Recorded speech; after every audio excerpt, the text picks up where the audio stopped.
سوال ہے سورہ طلاق میں کہ اس کا ترجمہ یہ ہے کہ اللہ وہی ہے جس نے 7 آسمان پیدا کیے ہیں اور زمینیں بھی آسمانوں کے عدد کے مطابق پیدا کی ہیں. حضور اس کی تشریف میں کہ 7 آسمان عدد کے مطابق تو کہیں نہیں لکھا ہوا،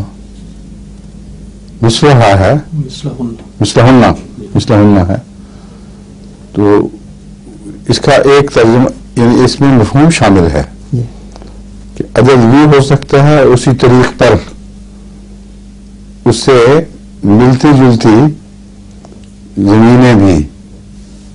سمجھ؟ اس لیے عدد کے مطابق لفظی ترجمہ جو ہے یہ اگرچہ ممکن ہے کہ یہ مراد ہو اور یہ ترجمے کے طور پر ناجائز نہیں بلکہ توجہ دلانے کے لیے مفید ہے، مگر جب ایک ترجمے پر آپ اکتفا کر جائیں تو پھر خطرہ ہوتا ہے بعض دوسرے معنی کے پہلوؤں کو نظر انداز کر دیں. تو یہ میرے نزدیک بھی مراد یہی ہے کہ ہم نے جس نے 7 آسمان پیدا فرمائے اس نے زمینیں بھی پیدا کی اور زمین کو کی تعداد کو زیادہ بتایا گیا ہے. جس سے آسمان 7 ہیں زمینیں بھی گویا 7 ہیں، ٹھیک ہے. اور جس طریق پر آسمان اور زمین کے رشتے ہم یہاں دیکھتے ہیں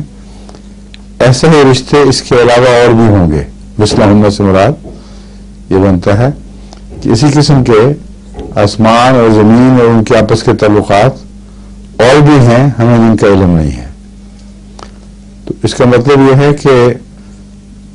اور ایسی جگہ بھی ہیں جہاں کسی ایسی جگہ پر جہاں زندگی کی کوئی شکل رہ سکتی ہے اس کو قائم رکھنے کے لیے، اس کی ضروریات پوری کرنے کے لیے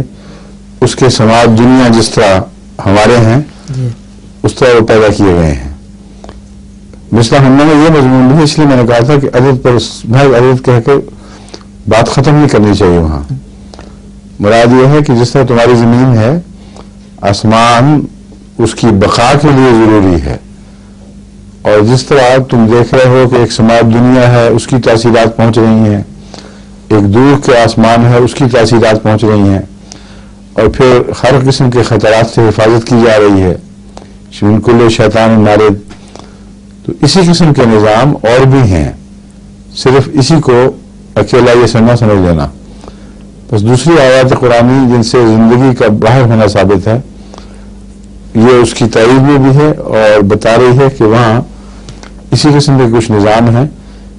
کہ زندگی کی بعض قسمیں بس رہی ہیں جن کو سپورٹ دینے کے لیے پورا